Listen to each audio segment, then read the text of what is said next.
Dear student, best technical academic online portal में आपका स्वागत है। मैं हूं इंजीनियर विकास कुमार और आज के क्लास में हम लोग पढ़ने जा रहे हैं mechanism for producing control torque. Control torque या फिर इसको बोलते हैं हम लोग कंट्रोलिंग टॉर्क भी बोलते हैं। जैसे हम 3 तरह का टॉर्क बताए थे पिछले क्लास में, हम लोग देखे थे डिफ्लेक्शन टॉर्क कैसे पैदा करेंगे, एक कंट्रोलिंग है और तीसरा क्या है, डैम्पिंग है। तो तीनों का मैकेनिज्म्स आपका एग्जाम्स में पूछा जाता है। इससे ऑब्जेक्टिव क्वेश्चन बहुत ज़्यादा अराइज होता है। तो सारे बातें को ध्यान में आपको क्या करना है, समझना है। अगर एक बार समझ आते हैं मेजरमेंट क्या होगा, मज़ा आएगा। हम ऑलरेडी डिस्कस कर चुके हैं कि मेजरमेंट जो है one of the interesting paper है और इसको आप समझिए, जितना ज़्यादा समझिएगा उतना क्या होगा, आपका मज़ा आने वाला है। हमारा क्या बात करना है, mechanism for producing control torque. तो कंट्रोल टॉर्क को पैदा करने के लिए 2 मैकेनिज्म है, ठीक है। There are two mechanism for producing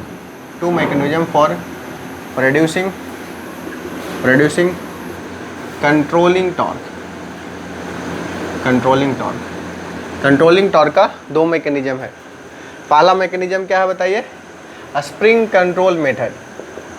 पहला जो है आपका स्प्रिंग कंट्रोल मेथड है। दूसरा जो है आपका ग्रेविटी कंट्रोल मेथड। 2 मेथड है आपका, एक आपका स्प्रिंग कंट्रोल मेथड है, दूसरा जो है आपका क्या है, ग्रेविटी कंट्रोल मेथड।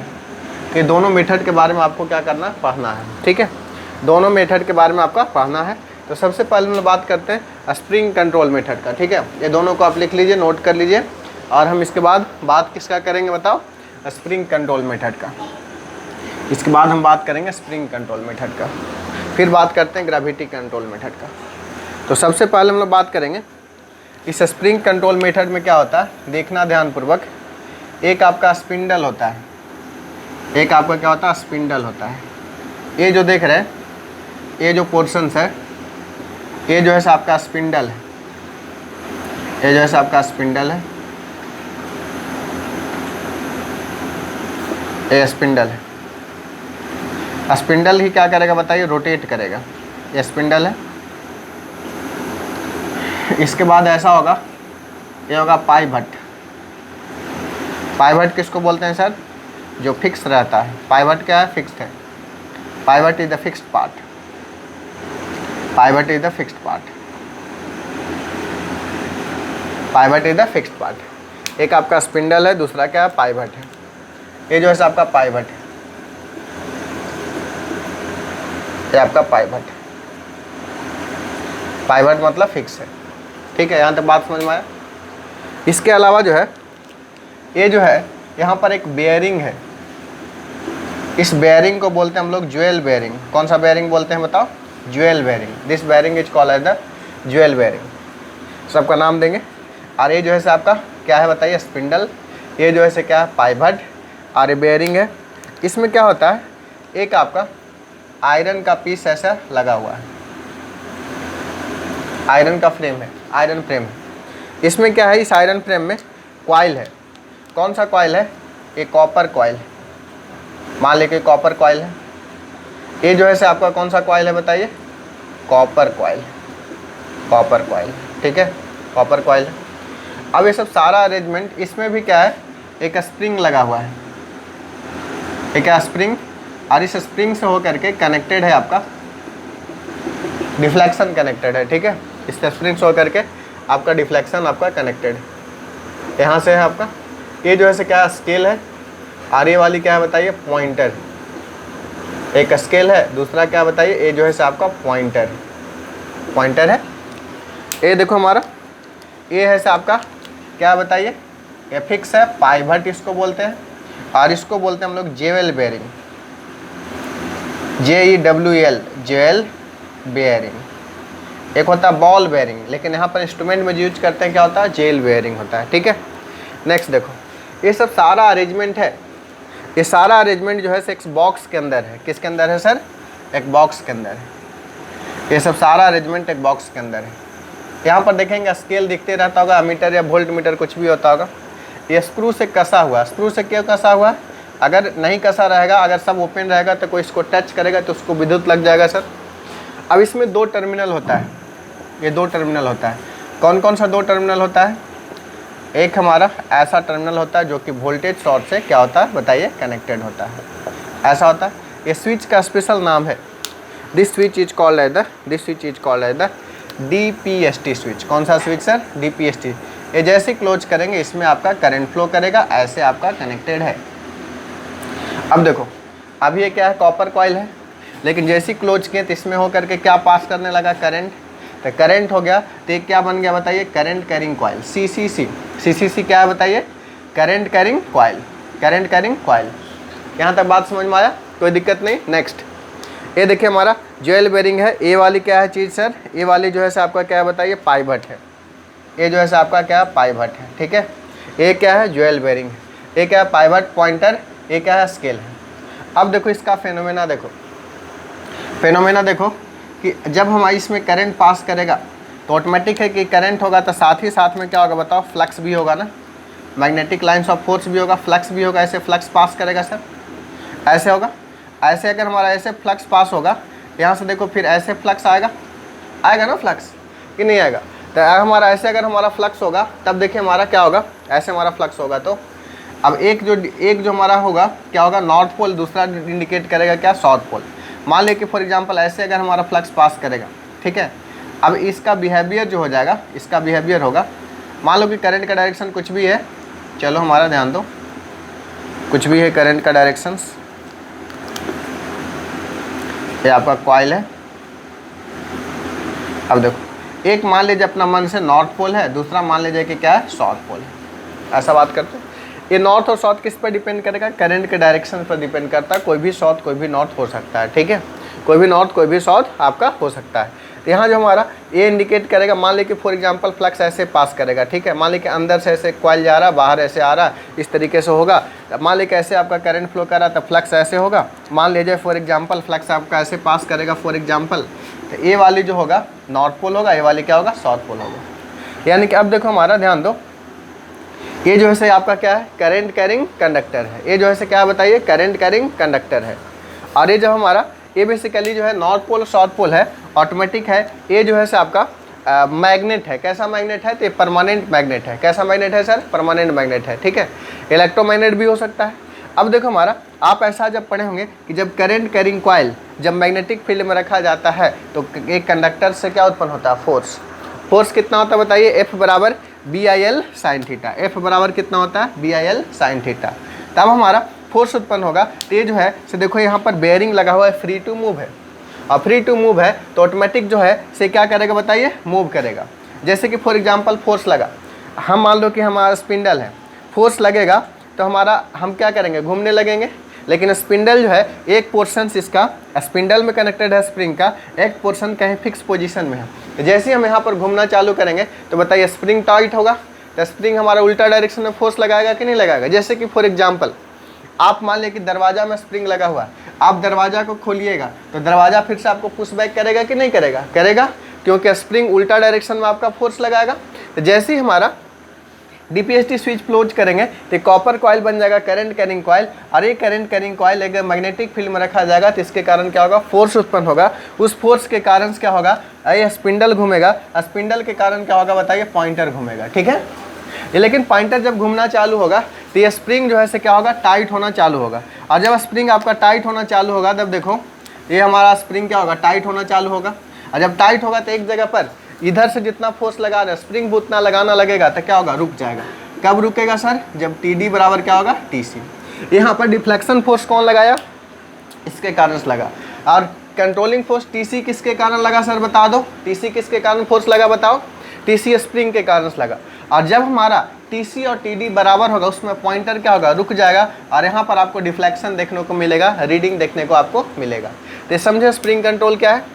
ये हमारा एक चीज़ और, स्प्रिंग कंट्रोल अगर आपका वर्टिकल है तब भी कोई दिक्कत नहीं है, हॉरिजेंटल है तब भी कोई दिक्कत नहीं है, ठीक है। तो इसको आपका वर्टिकल भी यूज कर सकते हैं और क्या, हॉरिजेंटल भी यूज कर सकते हैं। और इसमें जो स्केल देखते हैं कैसा स्केल होता है, लीनियर स्केल होता है, ठीक है, बात समझे। यानी कि और इसमें बात करेंगे इसका ड्रॉबैक्स क्या होगा, इसका ड्रॉबैक्स ये होगा कि टेम्परेचर अगर बहुत ज़्यादा हो जाए तो टेम्परेचर के कारण गड़बड़ हो सकता है। साथ ही साथ इसमें एजिंग प्रॉब्लम आएगा। स्प्रिंग अगर पुराना हो जाएगा तो कोरोजन वगैरह आ सकता है। उसमें क्या हो सकता है बताइए, डैमेज कर सकता है। यहाँ तक बात मैकेनिज्म हम आशा करते हैं कि आप पूरी अच्छी तरह से समझ गए होंगे, ठीक है। तो चलिए हम लोग मैकेनिज्म को लिखते हैं, जो जो समझे सेम मैकेनिज्म को यहाँ पर हम लोग क्या करेंगे, लिखेंगे। चलो हमारा यहाँ तक आप नोट कर लिए होंगे। यहाँ के बाद हम लोग लिखना चाहते हैं, ये क्या होगा बताओ। This mechanism spring control mechanism consist of, क्या होगा भाई इसमें, कंसिस्ट ऑफ क्या क्या है बताओ। सबसे मेन तो स्पिंडल है, कॉमा स्प्रिंग है, स्पिंडल है, कॉमा क्या स्प्रिंग है, कॉमा क्या पाइवट है, कॉमा क्या है ज्वेल बेयरिंग है,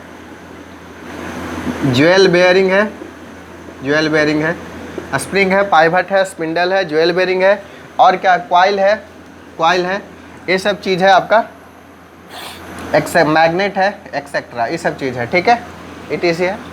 अब देखो क्या आता है, जब हम DPST स्विच को क्लोज करते हैं तो करंट इंटर करता है किसमें, कॉइल में, कॉपर कॉइल में। When close the DPST switch को क्या बोलते हैं हम लोग बताइए, double pole single throw. When close the DPST switch मतलब double pole single throw, then current क्या होगा बताइए, then current will passes through coil. Then हम लोग जो भी समझे हैं सब चीज़ को लिख रहे हैं। Then current will passes through coil. Current जब हमारा कौन सा कॉइल से पासेस होगा, थ्रू कौन सा कॉइल सर, तो कॉपर कॉइल। जब कॉपर कॉइल से होगा तो इसको फिर कॉपर कॉइल नहीं बोलेंगे, क्या बोलेंगे, current carrying coil. Then it becomes current carrying coil. कौन सा, करंट कैरिंग कॉइल। ये क्या बन जाएगा बताइए आप, करंट कैरिंग कॉइल बन जाएगा। यहाँ तक बात समझ में आया, कोई दिक्कत है समझने में, नहीं ना। तो ये हमारा करंट कैरिंग कॉइल आपका बन गया, ठीक है। और अब आगे का बात करते हैं। यहाँ तक आप नोट डाउन कीजिए, वीडियो पॉज कर लीजिए और उसके बाद नोट डाउन कीजिए, ठीक है। जल्दी से नोट डाउन कीजिए, मिटा रहे हैं हम, ठीक है। फिगर नहीं मिटा रहे, इस साइड से मिटा रहे हैं। देखो अब हम बात करते हैं, यहाँ तक हम लोग बात कर लिए।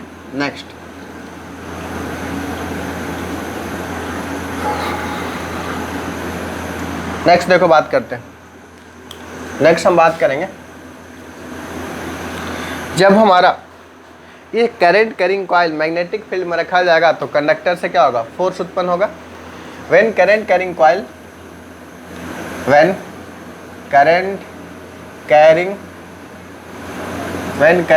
कॉइल, जिसको हम लोग क्या बोलते हैं, CCC। When current carrying coil are placed in magnetic field, किस में प्लेस्ड होगा बताइए, मैग्नेटिक फील्ड में। When current carrying coil CCC are placed in magnetic field, then conductor experience mechanical force. Then conductor experience a mechanical force. Conductor क्या उत्पन्न करेगा बताओ, mechanical force, जिसके कारण क्या होगा बताइए, स्पिंडल क्या करेगा, रोटेट करेगा। चूंकि स्पिंडल से एक क्या है बताइए, कॉइल जो है से क्या है, कनेक्टेड है, ठीक है। Then spindle is rotate because spindle is connected to किसका, ये फ्रेम है, कौन सा फ्रेम है बताइए, aluminium frame, to aluminium frame in which copper coil, in which current carrying coil are placed, clear है। और जब हमारा स्पिंडल घूमेगा, स्पिंडल से स्प्रिंग भी कनेक्टेड है और क्या, पॉइंटर भी कनेक्टेड है। तो साथ ही साथ स्पिंडल को घूमने से आपका क्या होगा बताइए, पॉइंटर भी घूमेगा हमारा। When as spindle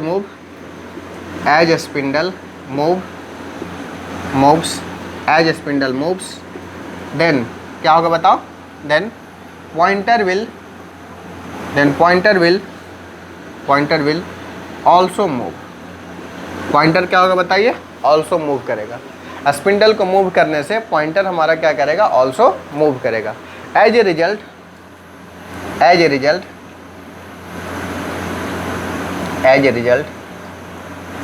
deflection takes place. Deflection takes place क्या होगा बताइए, डिफ्लेक्शन आपका होगा। क्यों डिफ्लेक्शन होगा, क्योंकि आपका पॉइंटर क्या कर रहा है बताइए, मूव कर रहा है। पॉइंटर को मूव करने से आपका डिफ्लेक्शन क्या होगा, डिफ्लेक्शन टेक्स प्लेस। और जब आपका डिफ्लेक्शन होगा तब क्या होगा बताइए, ये स्प्रिंग भी कनेक्टेड है किससे, स्पिंडल से। स्प्रिंग क्या होगा बताइए, टाइट होगा। ठीक है, स्प्रिंग टाइट होगा। ये हमारा आफ्टर स्टार्ट रोटेशन, नोट कीजिए, इसके बाद मिटा रहे हम लोग। After start rotation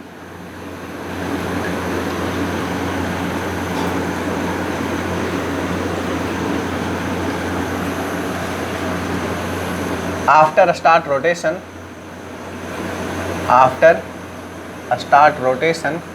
rotation spring क्या होगा बताइए, टाइट होगा और उल्टा डायरेक्शन में फोर्स लगाएगा। Rotation then spring will tight. Spring क्या होगा बताइए, tight, and spring will tight and moves इन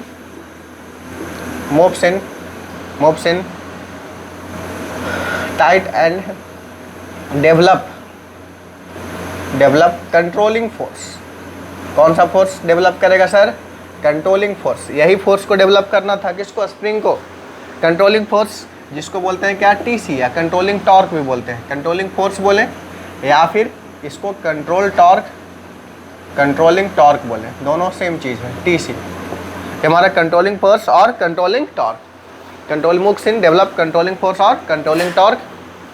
अब हमारा देखो, ये हमारा मेनली यही इसी को पैदा करना था, पैदा हो गया, जनरेट हो गया। लेकिन जब हमारा डिफ्लेक्शन टॉर्क और कंट्रोलिंग टॉर्क बराबर होगा, उस दौरान क्या होगा, पॉइंटर एक जगह पर क्या होगा, रुक जाएगा और हम लोग फिर रीडिंग ले सकते हैं। ठीक है, when controlling torque and deflection torque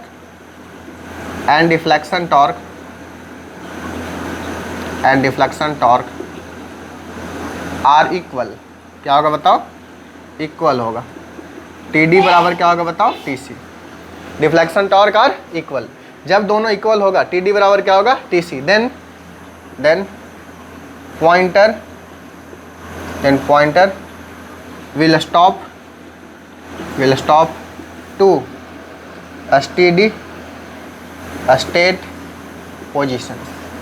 pointer क्या होगा बताओ, स्टेडी स्टेट पोजीशन पर क्या होगा, स्टॉप कर जाएगा। ठीक है, ये हमारा पॉइंटर क्या होगा, स्टेडी स्टेट पोजीशन में क्या होगा, स्टॉप कर जाएगा। ठीक है, और उसके बाद हम लोग देन वी कैन टेक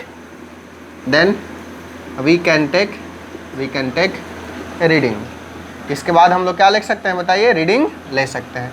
किस में रीडिंग ले सकते हैं सर, इस इंस्ट्रूमेंट में हम लोग क्या कर सकते हैं, रीडिंग को ले सकते हैं। यहाँ तक हम आशा करते हैं कि बिल्कुल आपको अच्छी तरीके से समझ में आ गया होगा। कंट्रोलिंग फोर्स डेवलप कर सकते हैं। इसका कुछ एडवांटेज भी है सर, इसका कुछ डिसएडवांटेज भी है। और यहाँ जो है TD बराबर TC का जो वैल्यू होता है वो होता है KC इंटू थीटा होता है। ये हमारा कंट्रोलिंग टॉर्क जो होता है, कंट्रोलिंग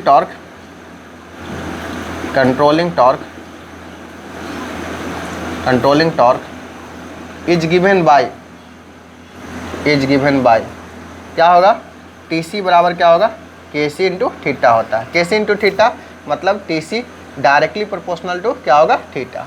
अब TC directly proportional to theta, इससे क्या कंक्लूजन निकाल रहे हैं आप, कि जो भी स्केल होगा कैसा स्केल होगा, लिनियर स्केल होगा।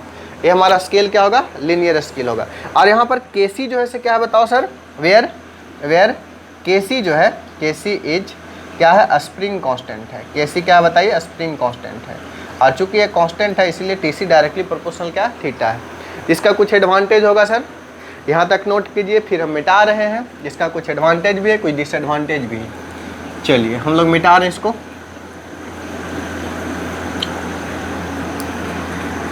मिटा रहे हैं दिल जले। देखो अब हमारा, देखो ध्यान दो, क्या होगा इसका एडवांटेज, आप ही बताओ क्या हो सकता है इसका एडवांटेज। सबसे पहला इसका स्केल क्या होगा बताओ, यूनिफॉर्म या लीनियर स्केल होगा। स्केल इज यूनिफॉर्म और लीनियर। कैसा होगा बताओ, लीनियर। सिंस क्यों होगा बताओ, टीसी डायरेक्टली प्रोपोर्शनल थीटा। एक बात और, स्प्रिंग को ऐसे रखोगे तब भी कोई दिक्कत नहीं, ऐसे रखोगे इस पूरा सिस्टम को तब भी कोई दिक्कत नहीं। यानी कि स्प्रिंग कंट्रोल मैकेनिज्म से जो हम टॉर्क पैदा करेंगे कंट्रोलिंग, उसको horizontally as well as vertically दोनों यूज कर सकते हैं, ठीक है। यानी दिस मैकेनिज्म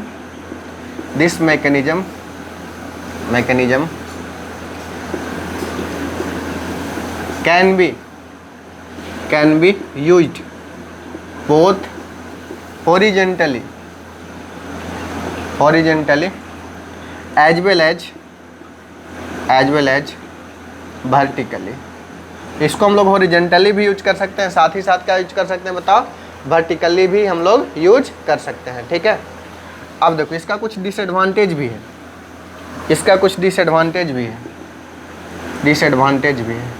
क्या डिसएडवांटेज है बताओ।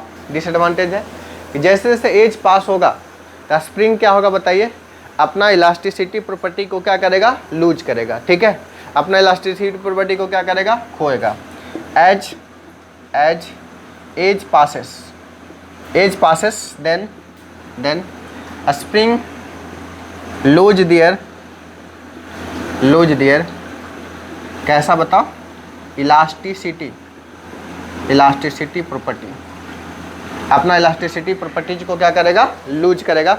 यानी कि ज़्यादा एज होने से दिक्कत है, ठीक है। अब हमारा देखिए अगला हमारा, अगर हमारा टेम्परेचर को इंक्रीज किया जाए, दूसरा डिसएडवांटेज, इतना नोट कीजिए, दूसरा डिसएडवांटेज बता रहे हैं।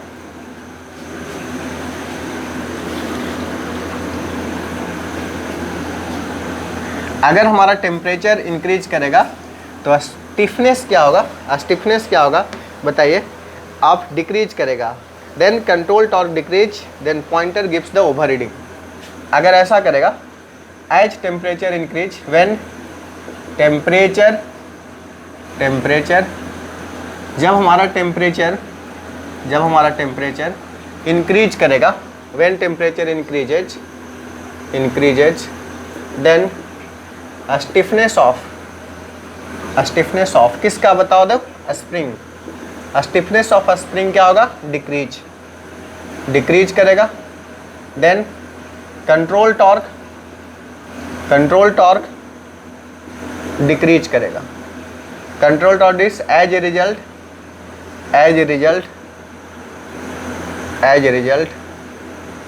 Instrument will gives over reading. कैसा होगा बताइए, ओवर रीडिंग होगा। इंस्ट्रूमेंट क्या देगा बताइए, ओवर रीडिंग देगा। क्यों ओवर रीडिंग देगा बताओ, अब हमारा TD बराबर TC होता है तब ना हमारा यहाँ पर रुकता है। अब TC कम जगह तो ऑटोमेटिक इसको ज़्यादा धकेल देगा, तो क्या होगा, ओवर रीडिंग होगा। यहाँ तक बात समझ में आया कि नहीं आया, बिल्कुल समझ में, हम आशा करते हैं कि आ गया होगा। कौन सा मैकेनिज्म है ये, हमारा कंट्रोलिंग टॉर्क का मैकेनिज्म है, जिसमें हम लोग पहला मैकेनिज्म का बात किए, स्प्रिंग कंट्रोल मैकेनिज्म, ठीक है। बहुत इंपॉर्टेंट है, एग्जाम्स में आपका आता है, ठीक है, अच्छे से नोट कीजिएगा इसको। दूसरा हम बात करते हैं ग्रेविटी कंट्रोल मैकेनिज्म का, नोट कीजिए इसको। देखिए दूसरा हम बात कर रहे हैं ग्रेविटी कंट्रोल मैकेनिज्म। ये आपका स्केल है, मान लिया जाए इसमें 2 वेट होता है, एक W1 वेट है, एक W2 वेट है, ठीक है। बात समझिएगा। यानी दिस मैकेनिज्म में है consist of 2 weight. This mechanism consist of, कौन सा मैकेनिज्म भाई, gravity control mechanism. The gravity control mechanism consist of कितना weight sir, 2 weight. One is called कौन सा वेट, कंट्रोल वेट। दूसरा को क्या बोलेंगे, balance weight. One is called control weight जिसको W1 बोलेंगे, and other is called balance wait.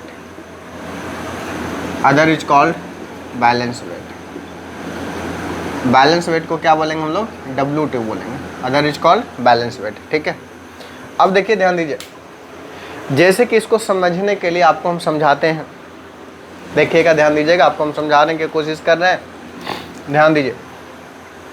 जैसे कि यदि आप विलेज से बिलोंग करते होंगे, गांव से बिलोंग करते होंगे, टाउन में तो देखने को नहीं मिलेगा, गांव में भी अब रेयर ही कोई गांव में होगा, पहले रहता होगा, बचपन में ज़रूर देखे होंगे जो गांव से बिलोंग करते होंगे, हर गांव में था, एक वाल होता था कुआं, और उस कुआं में देखे होंगे, उस कुआं में देखे होंगे, ये हमारा कुआं में आपको पानी भरना है तो बकेट से ऐसे लगा रहता था, और यहाँ पर ऐसा था इस टाइप से, और यहाँ पर क्या लगा रहता था, बम्बू टाइप के था, और यहाँ पर ऐसा था जिसको लाठा कोड़ी खंभा बोलते थे। ठीक है, ऐसे ऐसे आदमी यहाँ पर क्या करता था, कुआं में पानी भरता था, फिर ऐसे ये देखिए, ये जो हो गया से उसमें देखिएगा हम बोड़ा का या पत्थर का कुछ रखा रहता था, ये बैलेंस बेट था। जो खंभा गाड़ा हुआ है ज़मीन में वो क्या है, कंट्रोल बेट है। सेम मैकेनिज्म को हम यहाँ पर इम्प्लीमेंट कर रहे हैं, देखिएगा सेम इम्प्लीमेंट कर रहे हैं। ये पॉइंटर मान लिया घूमते घूमते यहाँ पर चला गया, तो ये वेट कहाँ पर चला गया, यहाँ पर, और मान लिया जाए यहाँ पर गया तो ये हमारा इस एंगल से, इससे अगर मान लिया जाए ऐसे है, ऐसे मान लिया जाए ऐसे है ये वाला, तो इसका जो भार होगा कहाँ लगेगा, नीचे mg लगेगा। मान लीजिए इससे थीटा एंगल, तो इधर भी कितना थीटा बना रहा है, मान लिया जाए ये थीटा है, अगर हमारी थीटा है तो जिधर मैकेनिक्स पढ़े होंगे तो जिधर में आपका थीटा होता है उधर में क्या होता है, कॉस वाला कंपोनेंट होता है, इसका W2 कॉस थीटा होगा, और इधर में क्या होगा बताइए, W2 साइन थीटा होगा। अब बताइए फॉर एग्जाम्पल, मान लीजिए कि फॉर एग्जाम्पल ऐसे आप डिफ्लेक्शन लगा रहे हैं, ऐसे अगर हमारा डिफ्लेक्शन टॉर्क लग रहा है तो इसका उल्टा में क्या लगेगा, कंट्रोलिंग टॉर्क, यानी कि W2 साइन थीटा किसके बराबर होगा, controlling torque. In this mechanism, in this case, in this mechanism क्यों, क्योंकि अगर हमारा इधर से फॉर एग्जांपल आपका TD है, TD इधर से है, ऐसे TD है तो TC किधर होगा, इधर, जस्ट उल्टा।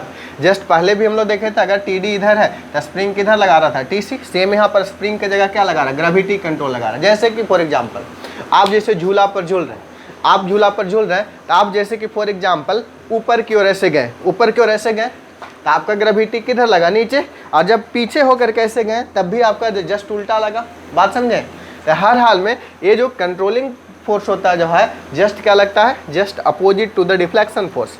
इन this mechanism control force mechanism कौन सा, W2 sine theta, W2 sine theta acts as कौन सा फोर्स है, कंट्रोल फोर्स, यानी कि TC बराबर क्या हो जाएगा बताइए, डायरेक्टली प्रोपोर्शनल होगा किसका, W2 साइन थीटा। W2 तो फिक्स है weight, equal to W2 sine theta. तो अब यहाँ बताइए TC डायरेक्टली प्रोपोर्शनल कितना होगा, साइन थीटा। इसके पहले वाला में क्या था, theta. Y directly proportional to X, ये कैसा था, linear. Y directly proportional to sine theta, ये बताओ कैसा है, नॉन लिनियर। तो यहाँ पर जो स्केल होगा, कैसा स्केल होगा बताइए, नॉन लिनियर स्केल होगा। ये जो स्केल होगा कैसा स्केल होगा, नॉन यूनिफॉर्म स्केल होगा। कैसा होगा, नॉन यूनिफॉर्म स्केल होगा, नॉन यूनिफॉर्म स्केल होगा। क्यों होगा, क्योंकि TC डायरेक्टली प्रोपोर्शनल किसका है, sine theta. Here so since so scale कैसा होगा, स्केल इज नॉन यूनिफॉर्म। कैसा होगा, नॉन यूनिफॉर्म। स्केल इज कैसा होगा बताइए, नॉन यूनिफॉर्म होगा। तो स्केल नॉन यूनिफॉर्म होगा, साथ ही साथ नॉन लीनियर होगा, नॉन लीनियर होगा, यानी कि इसका लीनियर स्केल नहीं होगा। यहाँ तक बात समझ में आया, कोई दिक्कत है यहाँ तक समझने में, नहीं ना। इसका कुछ एडवांटेज भी है और इसका कुछ डिसएडवांटेज भी है। जो आपका स्प्रिंग कंट्रोल मैकेनिज्म का एडवांटेज था वही सेम इसका डिसएडवांटेज है। जो स्प्रिंग कंट्रोल मैकेनिज्म का डिसएडवांटेज था वही इसका क्या एडवांटेज है। तब इसका भी हम एडवांटेज डिसएडवांटेज दोनों का बात करते हैं कि क्या इसका एडवांटेज होगा और क्या इसका डिसएडवांटेज होगा, दोनों का अब हम चर्चा करते हैं। देखो दोनों का चर्चा कर रहे हैं हम, क्या सर होगा एडवांटेज, क्या होगा डिसएडवांटेज। अगला हेडिंग दीजिए, एडवांटेज ऑफ किसका, ग्रेविटी कंट्रोल मैकेनिज्म। यहाँ पर हम एडवांटेज का बात करें तो ऑब्वियसली किसका बात करेंगे सर, ग्रेविटी कंट्रोल मैकेनिज्म का। यहाँ हम बात कर रहे हैं एडवांटेज का बात करेंगे। एडवांटेज जैसे ही बात करेंगे मतलब किसका अंडरस्टूड है, किसका, ग्रेविटी कंट्रोल का बात कर रहे हैं। तो स्प्रिंग कंट्रोल का जो डिसएडवांटेज है इसमें क्या है, एडवांटेज है। स्प्रिंग कंट्रोल में एज अगर जैसे जैसे हमारा बढ़ेगा तो उसका क्वालिटी ख़राब हो रहा था स्प्रिंग का। अब पत्थर रखा हुआ भाई, एज कितना भी जाए वो पत्थर है, उतना ही वेट का काम करेगा, कोई दिक्कत होगा उसमें, नहीं ना। यानी कि इसमें कोई एजिंग एरर नहीं है, there is no ageing effect. पहला क्या, there is no ageing effect, इसमें कोई एजिंग इफेक्ट नहीं है। दूसरा, अब बताइए कि टेम्परेचर का उस पर इफेक्ट हो रहा था, स्टिफनेस घट जा रहा था, यानी कि no temperature effect, there are no temperature effect, no temperature effect, यहाँ पर टेम्परेचर इफेक्ट नहीं होगा। इसका कुछ डिसएडवांटेज भी होगा सर, क्या क्या डिसएडवांटेज हो सकता है? अब स्प्रिंग कंट्रोल का एडवांटेज को याद करो, जो उसका एडवांटेज है वही डिसएडवांटेज। उसका एडवांटेज क्या था? स्केल लीनियर है, यहाँ पर स्केल क्या है? नॉन लीनियर है, ठीक है। पहला disadvantage, scale is non linear, scale is non linear. Since क्यों है बताओ? सिंस टीसी जो है डायरेक्टली प्रोपोर्शनल किसका बताइए? साइन थीटा का है, ठीक है। दूसरा उसका एडवांटेज को याद रखो, क्या करो? याद करो, उसको हम लोग हॉरिजेंटली वर्टिकली जैसे मन करे वैसे यूज करेंगे। इसको क्या, अब लाठा कुड़ी कम्बा को सुता नहीं ना दोगे, गड़बड़ हो जाएगा ना, सुला दोगे तो इसको क्या केवल और केवल हम लोग वर्टिकली यूज कर सकते हैं, हॉरिजेंटली यूज नहीं कर सकते। इट कैन यूज ओनली कैसा बताइए? वर्टिकली, क्लियर है? इस तरीके से हम लोग बात करेंगे, समझ रहे हैं बात को? तो ये हम लोग का रहा और ये आपके लिए इंपॉर्टेंट है, इसको अच्छे से कर लीजिएगा, ठीक है। और चैनल पर देख रहे हैं तो सब्सक्राइब करना बिल्कुल आपको बनता है सर, नहीं कर रहे हैं तो आपको गड़बड़ी है, इतना तो लाइक शेयर बनता ही है, दोस्तों में शेयर भी करना है और जो भी कॉलेज फ्रेंड है सबको बता दीजिए इस चैनल के बारे में, ठीक है। तो आज के लेक्चर में इतना ही, बाकी हम लोग नेक्स्ट लेक्चर में मिलते हैं। Thank you all, have a nice day, take care.